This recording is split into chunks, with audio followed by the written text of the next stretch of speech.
राधे राधे, जय श्री राम दोस्तों। स्वागत है आपका अपने यूट्यूब चैनल एटी की पाठशाला में। हम लोग आपको ट्रिपल मैथ सेशन कर रहे हैं, जिसमें अभी हम लोगों ने अपनी पिछली क्लास में वेक्टर कैलकुलस के क्वेश्चन को प्रैक्टिस किया और वेक्टर कैलकुलस के टॉपिक को कंप्लीट कर लिया। अब हमारा लगभग 70 to 80% सिलेबस आपका कंप्लीट हो चुका है। अब आज से हम आपका नया टॉपिक स्टार्ट कर रहे हैं, कैलकुलस। हम लोग कैलकुलस कर लेंगे, उसके बाद अलजेब्रा करेंगे और एब्स्ट्रैक्ट अलजेब्रा। ठीक है, 3 टॉपिक करेंगे और 1 या 2 क्लास साथ हो जाएगी आपकी मैथमेटिक्स मॉडलिंग की। उसके बाद आपका सिलेबस क्या हो जाएगा, पूरी तरीके से कंप्लीट हो जाएगा। ठीक है, तो आप लोग मन लगा के तैयारी करते रहिए। टेलीग्राम चैनल ज्वाइन कर लीजिएगा।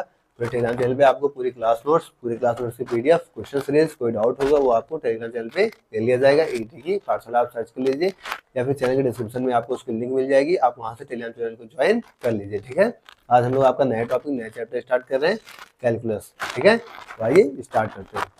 इसमें हमको देखना मेन है कर्व ट्रेसिंग की चीज़ें कैसे कैसे क्या होती है, ट्रेस होती है। जो हम लोगों ने 12th क्लास में किया था उसके आगे हम बढ़ेंगे और थोड़ा यूजी पूजी के सिलेबस की तरफ करके देखेंगे। ठीक है, सबसे पहले हमें यहाँ एक टेंजेंट की जरूरत ज़्यादा पड़ेगी, तो हम टेंजेंट को देख लेते हैं।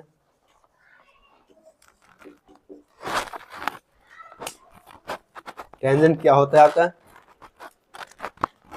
टेंजेंट क्या एक स्ट्रेट लाइन होती है,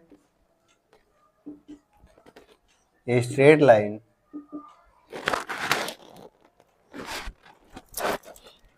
on the curve is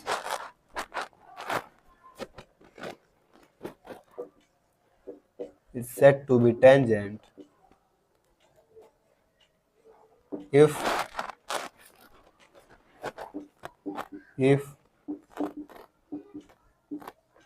it touches the given curve. अगर वो क्या करे, उस कर्व को क्या करेगी, टच करेगी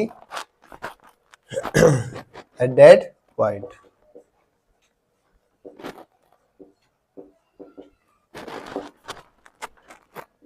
उस कर्व को क्या करेगी, टच करेगी, तो क्या हो जाएगी, आपकी टेंजेंट हो जाएगी। ठीक है, जैसे जैसे क्या होता है, आपका एक एक्स एक्सिस है ये, और क्या है आपका वाई एक्सिस है। यहाँ पे क्या है आपका, ये एक कर्व दे रखा है, यहाँ पे क्या है, कोई पॉइंट्स है आपका।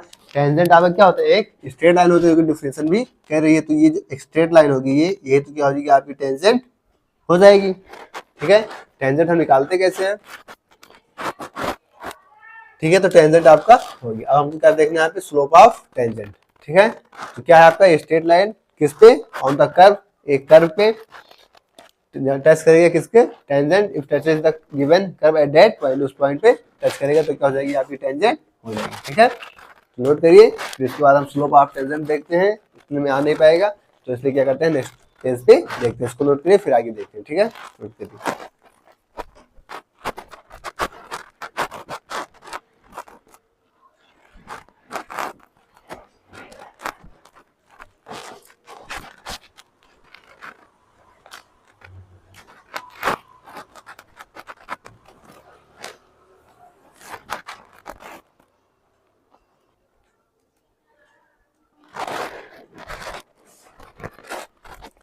अब हम देखते हैं आपका स्लोप ऑफ टेंजेंट।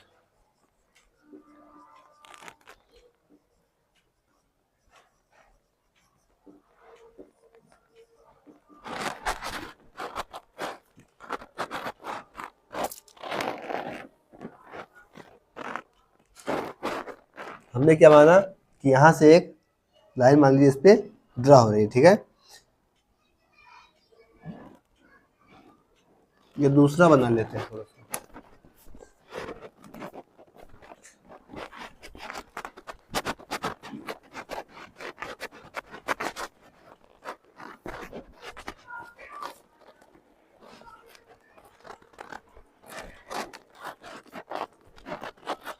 ये आपका ये एक्स एक्सिस है, ये वाई एक्सिस है, ये आपका कर्व है। मान लीजिए कोई दे रखा है y equal to f x, आपको क्या दे रखा है, कोई कर्व दे रखा है, ये पॉइंट है आपका। इस पॉइंट से होते हुए क्या हो जाएगा, आपका टेंजेंट, एक स्ट्रेट लाइन आपका टेंजेंट हो जाएगा। ठीक है, यहाँ से एक और ड्रा कर लेंगे।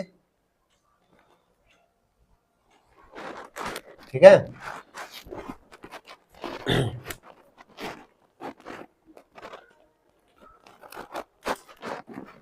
हमने क्या मान लिया, यहाँ से हम इस पॉइंट को क्या मान लें, x1 मान लें, तो हमारा टेंजेंट क्या होता है, slope of tangent divide by dx होता है। तो स्लोप ऑफ टेंजेंट आपका क्या होता है, जैसे हम डिनोट करते हैं इससे m से, m क्या होता है आपका tan थीटा, और tan थीटा क्या होता है डिवाइड बाई dx। यहाँ पे हम इसका डिवाइड बाई dx करेंगे तो क्या हो जाएगा, यहाँ से fx का आप डेरिवेटिव करेंगे तो क्या हो जाएगा f डैश x हो जाएगा, और पॉइंट कौन सा लिया हम x1 लिए हैं, तो क्या हो जाएगा f डैश x1 हो जाएगा हमारा, ठीक है।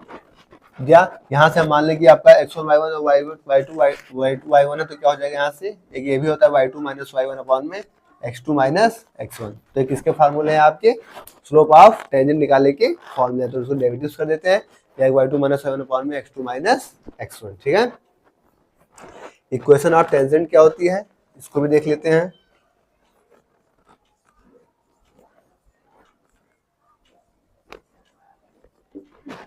Equation of tangent y minus y1 equal to m of x minus x1, ये क्या होती है आपकी इक्वेशन ऑफ टेंजेंट। तो स्लोप ऑफ टेंजेंट और इक्वेशन ऑफ टेंजेंट नोट करिए, फिर आगे बढ़े।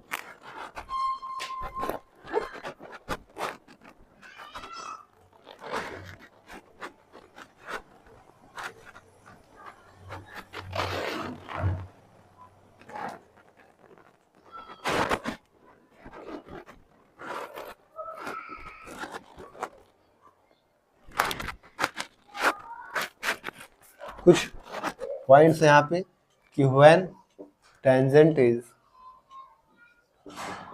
पैरेलल टू एक्स एक्सिस, अगर आपका टेंजेंट क्या होगा पैरेलल होगा किसके एक्स एक्सिस के, तो फिर क्या हो जाएगा यहाँ से m क्या हो जाएगा आपका tan 0 यानी कि 0 हो जाएगा। और एक पॉइंट है आपका कि when tangent is perpendicular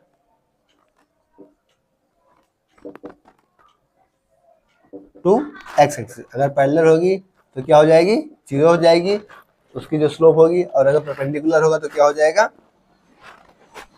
perpendicular होगा तो आपका उसका डेरिवेटिव क्या हो जाएगा tan 90, tan 90 क्या हो जाएगा 0 अपॉन में 1, सॉरी 1 अपॉन में 0, ठीक है, ये tan 90 हो जाएगा, ठीक है। तो ये दो पॉइंट्स है, इनको भी नोट कर लीजिए, फिर आगे बढ़ते हैं।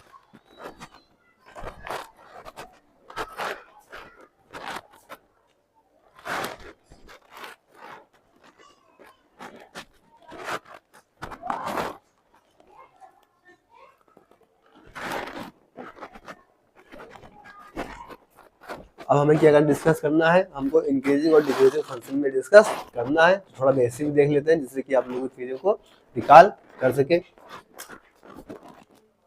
हमें देखना है आपका इंक्रीजिंग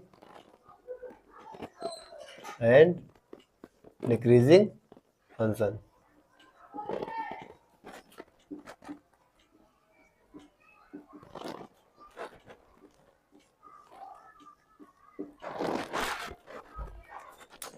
इसमें से पहले हम देखते हैं आपका क्या स्ट्रिक्टली इंक्रीजिंग फंक्शन।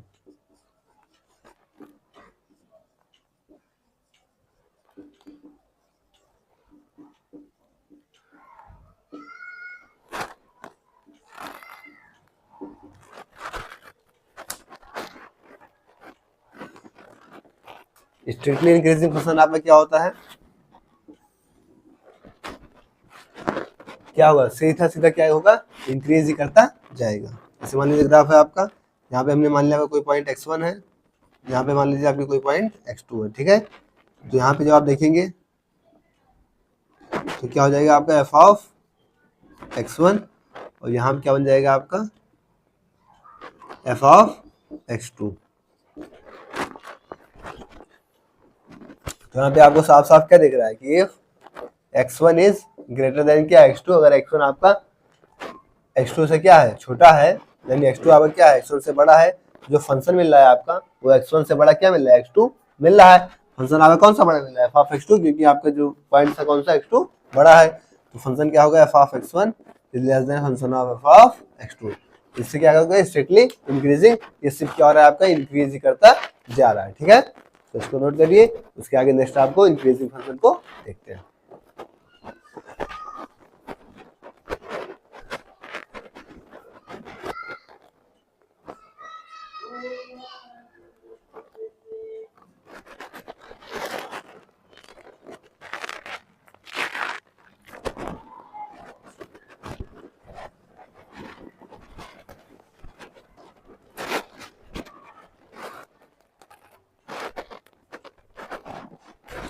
अब हमको देखना है कि आपका इंक्रीजिंग फंक्शन, ठीक है। तो इंक्रीजिंग फंक्शन का ग्राफ कैसे बनेगा? इंक्रीजिंग फंक्शन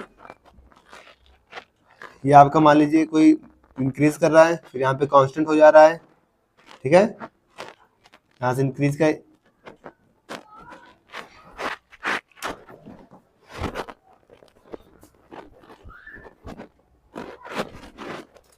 ये हमने माना हमें कोई ग्राफ है, यहाँ इंक्रीज किया, यहाँ कांस्टेंट था, उसके बाद फिर क्या होगा, इंक्रीज कर गया। मतलब इसे हम क्या कह सकते हैं कि डिक्रीज नहीं कर रहा है, इंक्रीज कर रहा है, फिर कहीं पे कांस्टेंट हो जाएगा, रुक जा रहा है, फिर क्या हो जाएगा, फिर इंक्रीज कर जा रहा है। तो ये कैसा हो जाएगा, आपका इंक्रीजिंग हो जाएगा, ठीक है। तो इसको हम क्या लिख सकते हैं, इंक्रीजिंग फंक्शन को ही नॉट डिक्रीजिंग भी हम इसको क्या कह सकते हैं, कह सकते हैं, क्योंकि कांस्टेंट हो जा रहा है बट डिक्रीज नहीं कर रहा है, ठीक है। तो इसको हम क्या कह सकते हैं, नॉट डिक्रीजिंग भी कह सकते हैं। यहाँ पे हम देखेंगे आपका x1 क्या है, छोटा है x2 से, यहाँ पे जो उसकी फंक्शन की वैल्यू मिल रही है वो हमको कैसे मिलेगी, या तो उसके बराबर होगी, जैसे यहाँ पे क्या हो रही है, बराबर हो जा रही है, तो उसकी फंक्शन क्या होगी, या तो उससे बराबर होगी या तो उससे छोटी होगी, ठीक है। तो आपकी x1 क्या हो गया, तो उसके बराबर हो सकता है, जैसे यहाँ पे आपका x1 क्या हो गया, इसके बराबर हो गया, यहाँ पे क्या हो गया, x2 बड़ा हो गया, ठीक है। तो ऐसे क्या हो जाएगा, आपका इंक्रीजिंग फंक्शन हो जाएगा, ठीक है। नोट कर लीजिए, फिर आगे बढ़े।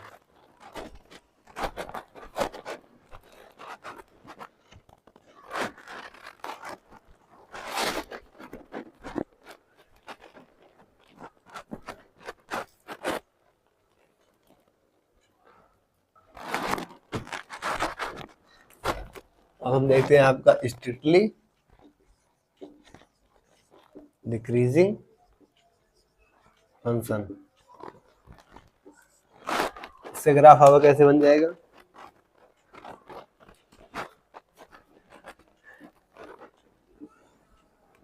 इसमें डिक्रीजिंग क्या होगा कि हमेशा डिक्रीज ही करेगा, ठीक है।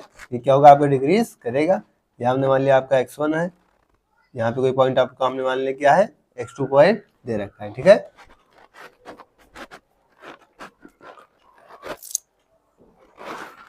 आगे x1 ले लेते, पीछे x1 x2, ठीक है। तो यहाँ पे क्या हो जाएगा, ये फंक्शन आपका कैसे बनेगा, आपका f ऑफ x1, और ये फंक्शन आपका कैसे बन जाएगा, यहाँ पे f ऑफ x2।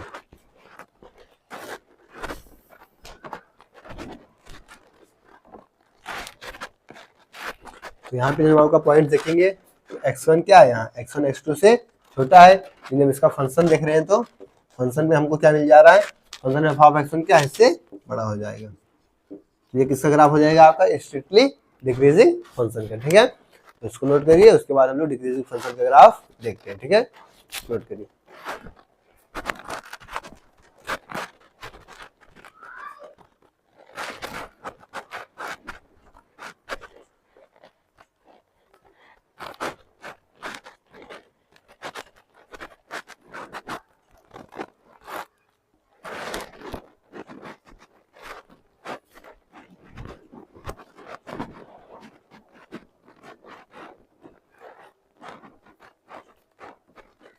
अब हम देखते हैं आपका डिक्रीजिंग फंक्शन, इसका ग्राफ देखेंगे तो कैसा हो जाएगा, डिक्रीजिंग मतलब क्या होगा कि डिक्रीज ही कर रहा है।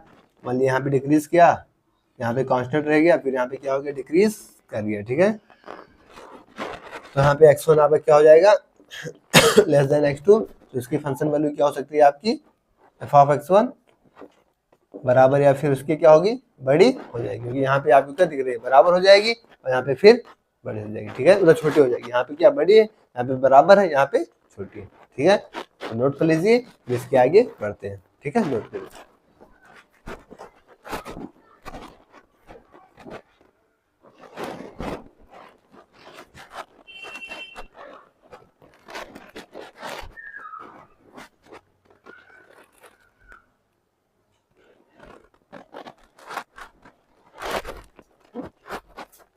अब हम लोग यहाँ से क्या डिस्कस करते हैं, आपका फर्स्ट प्रिंसिपल रूल निकाल कर लेते हैं एक बार, क्या होता है हम लोग को पता तो होगा ही, हम लोग इसे पढ़ भी चुके हैं। फर्स्ट प्रिंसिपल रूल कैसे निकालते हैं, उसका डेरिवेटिव्स हो जाता है, डेरिवेटिव हो क्या होता है, f dash x limit s tends to 0 f of x plus h minus में एफ ऑफ एक्स अपॉन में क्या होता है एच। ये चीज हम लोगों ने पढ़ रखा ना, उसका डेरिवेटिव क्या होता है, limit h tends to 0 f of x plus h minus में एफ ऑफ एक्स अपॉन में एच। मतलब बड़े वाले से क्या होता है, छोटा वाला माइनस हो जाता है। ठीक है, तो इसी चीज को हम अप्लाई करके यहाँ पे देखेंगे। जैसे पहले हम लोगों ने क्या देखा था, स्ट्रिक्टली इंक्रीजिंग फंक्शन।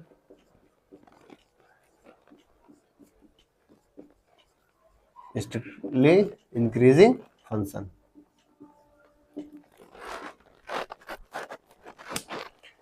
यहाँ पे क्या हो रहा था आपका कि F of x plus H जो था वो बड़ा था किससे, F of x plus H किससे बड़ा है, एफ ऑफ एक्स से। तो यहाँ पे हमको क्या मिल रहा था कि एफ डैश एक्स क्या था, 0 से बड़ा था। और जो यहाँ पे आपको क्या था कि एक्स कहाँ से थे, एक्स बिलोंग्स कहाँ से कर रहे थे, डोमेन से।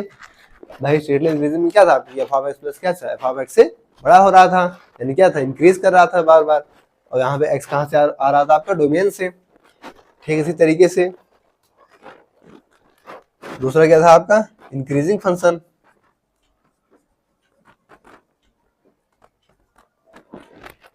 इसको नोट कर लीजिए, फिर समझा देते हैं, अपना नीचे हो जाएगा। इसको नोट करिए, फिर इंक्रीजिंग फंक्शन को देखते हैं।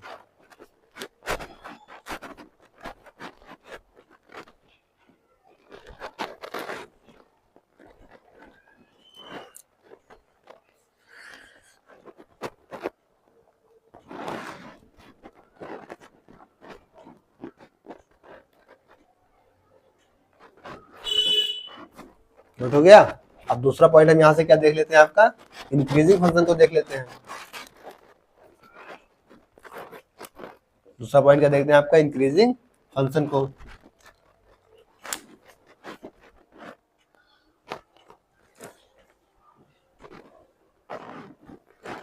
इंक्रीजिंग फंक्शन में यहाँ पर क्या था कि भाव एक्स प्लस एच क्या होता है, एक बार कांस्टेंट हो जाता था तो क्या होता था, इसके बराबर हो जा रहा था। तो बराबर हो जाएगा तो उसका डेरिवेटिव क्या होगा, लेस देन 0। और जहाँ एक्स कहाँ से आएगा, आपका डोमेन से आएगा। ठीक है, तो इसीलिए अभी तक हम लोगों ने क्या किया था, आपका स्ट्रिक्टली इंक्रीजिंग फंक्शन, मतलब इंक्रीजिंग फंक्शन, फिर स्ट्रिक्टली डिक्रीजिंग फंक्शन, फिर डिक्रीजिंग फंक्शन, इन सब चीजों को अच्छे से देखना ताकि यहाँ पे समझने में आपको दिक्कत ना आए। ठीक है, नोट करिए फिर आगे बढ़े।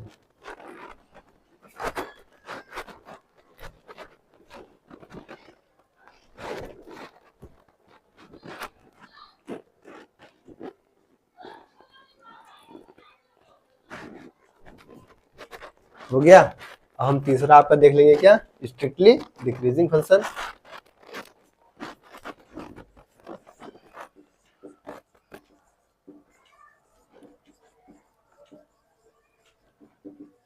स्ट्रिक्टली डिक्रीजिंग फंक्शन में क्या था आपका,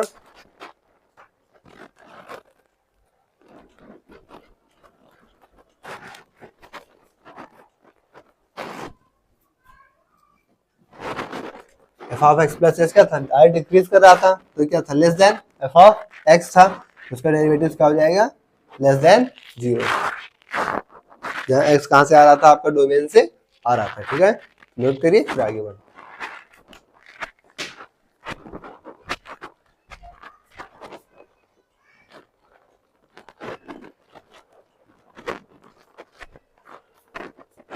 नोट हो गया। अब हम चौथा पॉइंट देख लेते हैं, आपका डिक्रीजिंग फंक्शन।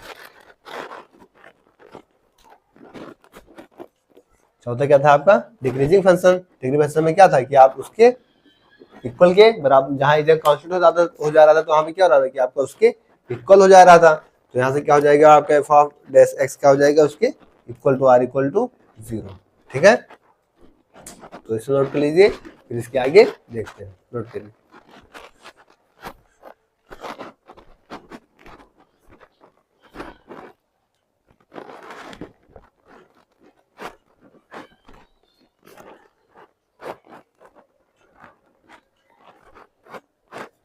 एक पॉइंट याद रखिएगा कि इंक्रीजिंग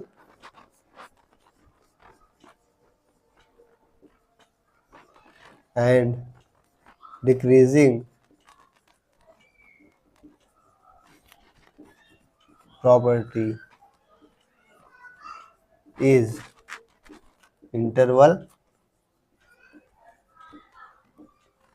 बेस्ड। किस पे बेस्ड होती है, आपकी इंटरवल बेस्ड होती है। ठीक है, इंक्रीजिंग और डिक्रीजिंग प्रॉपर्टी आपकी इंटरवल बेस्ड होती है, इसको याद रखिएगा, ये आपके लिए मोस्ट इंपॉर्टेंट है, ठीक है। बाकी जो हम लोग देखते थे उस पॉइंट या उसकी होती थी वो पॉइंट पे होती थी, लेकिन ये आपकी इंटरवल बेस्ड होती है, ठीक है। नोट करिए, आगे बढ़े।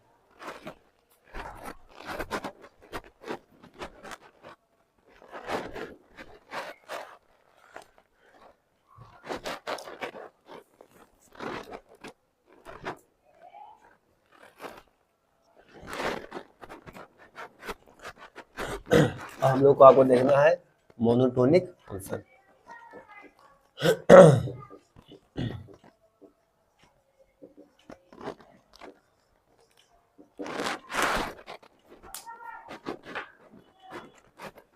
मोनोटोनिक फंक्शन आपके लिए मोस्ट इंपॉर्टेंट है। मोनोटोनिक फंक्शन होता क्या है, या तो इंक्रीजिंग हो या तो डिक्रीजिंग हो, तो फंक्शन हमारा कैसा हो जाएगा, मोनोटोनिक हो जाएगा, ठीक है। एंड इंक्रीजिंग और डिक्रीजिंग फंक्शन इज मोनोटोनिक। इसको हम एग्जांपल के थ्रू देखते हैं, बट एक दो पॉइंट्स उनको लिख लेते हैं। एक पॉइंट ये है कि strictly increasing function is increasing but not vice versa. इसको याद रखिएगा,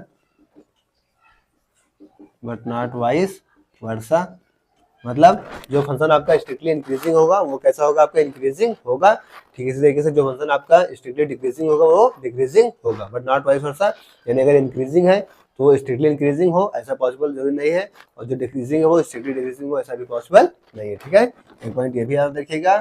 सिमिलरली स्ट्रिक्टली डिक्रीजिंग फंक्शन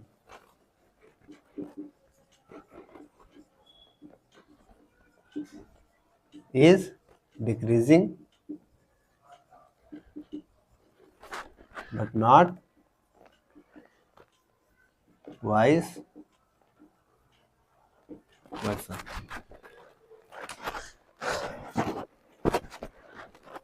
अब हम एग्जांपल के थ्रू देखते हैं आपका मोनोटोनिक सीक्वेंस क्या है।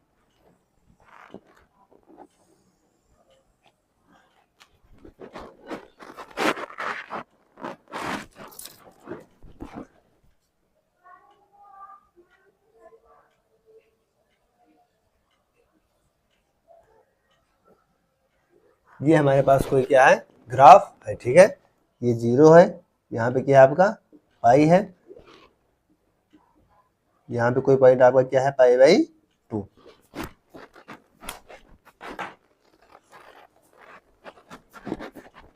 यहाँ पे क्या हो जाएगा आपका 3π/2, तो यहाँ पे क्या हो जाएगा आपका 2π, ठीक है।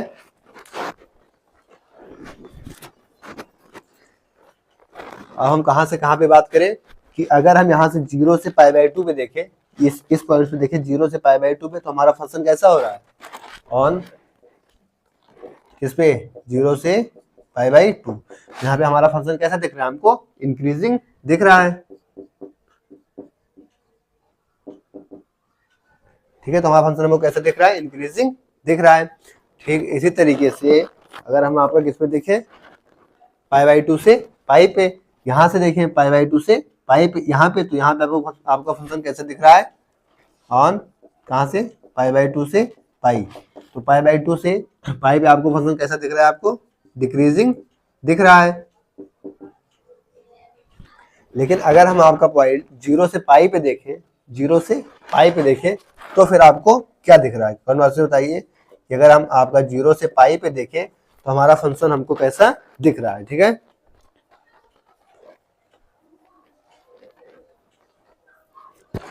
जीरो से पाई पे हमको कैसा दिख रहा है, ना तो इंक्रीजिंग दिख रहा है और ना ही डिक्रीजिंग, बोथ मत कह दीजिएगा, नाइदर इंक्रीजिंग नॉर डिक्रीजिंग, यहीं पे गलती होने की संभावना है कि अगर बोथ कह देंगे तो यही आपका गलत हो जाएगा। अब मोनोटोनिक सीक्वेंस के लिए हम लोगों ने क्या पढ़ रखा था, मोनोटोनिक फंक्शन के लिए या तो इंक्रीजिंग हो या तो डिक्रीजिंग हो, तो ऐसा फंक्शन हमारा कैसा होगा, मोनोटोनिक होगा। तो इसको हम क्या कह सकते हैं, हमारा फंक्शन क्या इंक्रीजिंग है, तो इसको हम क्या कह सकते हैं, आपका मोनोटोनिक कह सकते हैं। ये फंक्शन हमारा कैसा है, डिक्रीजिंग है, तो इसको क्या है, मोनोटोनिक कह सकते हैं। लेकिन ये फंक्शन हमारा ना तो इंक्रीजिंग है और ना ही डिक्रीजिंग है, तो क्या हो जाएगा आपका नॉट मोनोटोनिक। तो इस तरीके से क्या हमें अपने कॉन्सेप्ट्स को क्लियर करके रखना है ताकि कोई भी दिक्कत ना हो पाए। मोनोटोनिक सीक्वेंस के लिए क्या होगा कि दोनों प्रॉपर्टीज आपकी नहीं होगी कि इंक्रीजिंग भी हो डिक्रीजिंग भी हो, दोनों में से एक है, दोगला नहीं है, ठीक है। तो इस तरीके से आप याद रखिएगा, क्या तो इंक्रीजिंग होगा तो भी आपका क्या होगा, मोनोटोनिक फंक्शन होगा, डिक्रीजिंग होगा तो भी आपका क्या होगा, मोनोटोनिक फंक्शन होगा। इस ग्राफ के थ्रू हम लोगों ने समझा कि यहाँ से आपको 0 से π/2 क्या इंक्रीज कर रहा है, π/2 से पाई क्या कर रहा है, डिक्रीज कर रहा है, 0 से पाई पे ना तो इंक्रीज कर रहा है और ना ही डिक्रीज कर रहा है, ठीक है। तो इस तरीके से हमने ग्राफ के माध्यम से चीजों को देखा है, तो नोट कर लीजिए और इस पॉइंट को याद रखिएगा कि अगर स्ट्रिक्टली इंक्रीजिंग है तो फंक्शन आपका इंक्रीजिंग है और नॉट वाइस वर्सा। इसी तरीके से अगर फंक्शन आपका क्या है, मतलब स्ट्रिक्टली डिक्रीजिंग है तो फिर फंक्शन आपका डिक्रीजिंग होगा और नॉट वाइस वर्सा, ठीक है। प्रॉपर्टी याद रखिएगा, मोनोटोनिक फंक्शन आपका कौन सा फंक्शन है, या तो इंक्रीजिंग हो या तो डिक्रीजिंग हो, तो ऐसा फंक्शन आपका मोनोटोनिक फंक्शन होगा, ठीक है। ये ग्राफ से हम लोगों ने एग्जांपल के थ्रू देख लिया है, तो इसको नोट कर लीजिए, फिर इसके आगे बढ़ते हैं।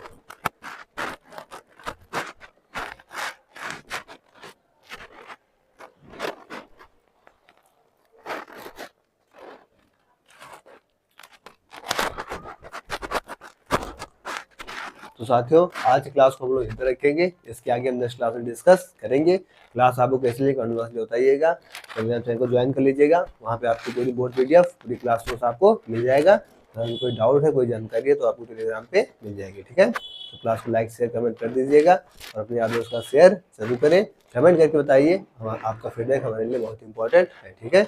ओके, जय श्री राम, राधे राधे।